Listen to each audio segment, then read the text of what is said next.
अगर मैं आपसे पूछूं कि ये देश किसके हिसाब से चलना चाहिए, तो बहुत से लोगों का जवाब आएगा कि देश संविधान के हिसाब से चलना चाहिए।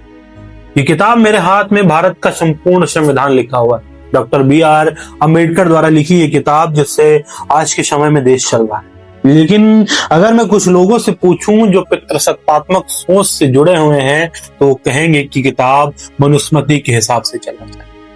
आज इन दोनों के किताबों के बीच में ना तो कोई कंपैरिजन करूंगा, ना तो मैं कोई विरोध तैयार कर रहा हूं, ना ही मैं कोई लड़ाई तैयार कर रहा हूं। नमस्कार दोस्तों, मैं अभय मिश्रा, आप देख रहे हैं यूनिवर्सिटी। स्वागत करता हूं आपका आज के इस वीडियो में। और इस वीडियो में हम बात करेंगे कि आखिरकार संविधान और मनुस्मृति में अंतर क्या है, क्यों ये किताबें हमेशा विवाद का कारण बनी, क्यों मनुस्मृति हमेशा जलाई गई, क्यों भारत के संविधान को हमेशा ऊपर रखा गया। मनुस्मृति में इस बात का साफ तौर पे जिक्र मिलता है कि इंसान की पहचान जन्म से होती, जाति वर्ण के आधार पर बंटवारा, जबकि संविधान में इस बात का जिक्र मिलता है कि कानून सबके लिए एक है। जाति धर्म लिंग से ऊपर सारे कानून, जाति लिंग धर्म इनसे जुड़ा कोई भी व्यक्ति हो, सबके लिए कानून एक है। जहां पर मनुस्मृति में इस बात का जिक्र मिलता है कि कानून और सारी चीजें एक राजा के हाथ में होंगी, तो वहीं भारत के संविधान में इस बात का जिक्र मिलता है कि जनता चुनेगी। इस किताब में इस बात का जिक्र मिलता है, of the people, for the people and by the people. जनता के लिए, जनता के द्वारा, जनता का संविधान।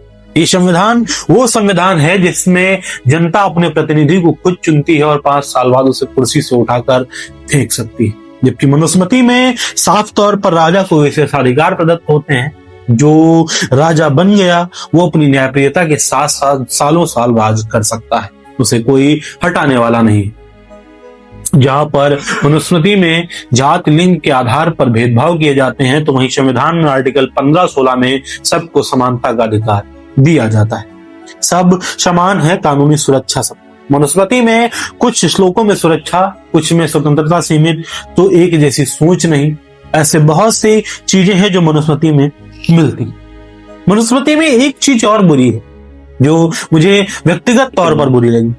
मनुस्मृति में एक बात का जिक्र और मिलता है कि जो अपराध होता है उसका दंड वर्ण के आधार पर मिलता है और वर्ण के हिसाब से वो दंड बांटे जाते हैं। राजा सर्वोच्च होता है। संविधान में अपराध का मतलब अपराध चाहे जिस व्यक्ति ने किया हो, अपराध की सजा बराबर है। न्यायपालिका स्वतंत्र है, कानून से ऊपर कोई भी नहीं। ये दोनों किताबें अपना अलग अलग अस्तित्व रखती हैं, दोनों किताबें अपना अलग अलग महत्व रखती हैं, लेकिन फिर जानना ये जरूरी हो जाता है कि क्यों आज भी मनुस्मृति पर बहस चलती रहती, क्यों हमेशा मनुस्मृति विवादों के घेरे में रहती। 50 से ज्यादा संस्करण इस किताब के आ चुके हैं, इसके बावजूद भी इस किताब को विवाद से निकालने वाला कोई संस्करण पैदा नहीं। श्लोकों में विरोधाभास है, लोग इनके श्लोकों को पढ़कर आपस में विरोध पैदा करते हैं, किताबें जलाई जाती हैं, आपस में टकराव होता है। और इसका रीजन कहीं ना कहीं अंग्रेजों ने मनुस्मृति, जो कि धर्म ग्रंथ हुआ करता था, इसको भारत का कानून बनाकर प्रस्तुत कर दिया और फिर यहाँ के लोग इसे कानून मान बैठे। इसीलिए कहते हैं एक ही किताब से अलग अलग लोग अलग अलग मतलब निकालते हैं और फिर मनुस्मृति बन जाती है विरोध का पात्र। मनुस्मृति आज का कानून है नहीं। संविधान धर्म विरोधी है, गलत। संविधान में जाति विशेष को विशेष छूट मिली है, नहीं। संविधान में किसी को अलग नियम के आधार पर अलग सजा दी जा सकती है, नहीं। मनुस्मृति का अर्थ है इतिहास। हमारे साथ इतिहास में क्या हुआ, कैसे इतिहास में वर्ण बटे थे, कैसे इतिहास में 4 वर्ग बांटे गए थे, लेकिन संविधान वर्तमान है और भविष्य। ये हमारा पुराना पास्ट था जिसे हम कहीं ना कहीं भूलने का प्रयास कर रहे हैं कि मनुस्मृति के आधार पर देश को चलाना सही नहीं है। लेकिन वास्तव में अगर मैं बात करूं तो इस देश को ना तो मनुस्मृति के हिसाब से पूरी तरीके से सही चलाया जा सकता है, ना तो संविधान के हिसाब से पूरी तरीके से सही चलाया जा सकता है। मेरे हिसाब से इन दोनों किताबों का अगर समन्वय किया जाए, ये दोनों किताबें जो मेरे हाथ में आप देख रहे हैं, अगर इनका समन्वय किया जाए और इन किताबों से मिलकर इस देश को चलाया जाए, इन किताबों को मिलाकर इस देश को चलाया जाए, तो देश की स्थिति कुछ और होगी। कुछ चीजें इसमें सही हैं तो कुछ चीजें इसमें सही हैं, कुछ इसमें भी गलत है तो कुछ इसमें भी गलत। दोनों किताबें पूर्णतया सही नहीं है, लेकिन दोनों किताबें पूर्णतया गलत भी नहीं। ये आज भी सस्पेंस है, इसीलिए दोनों विवाद में।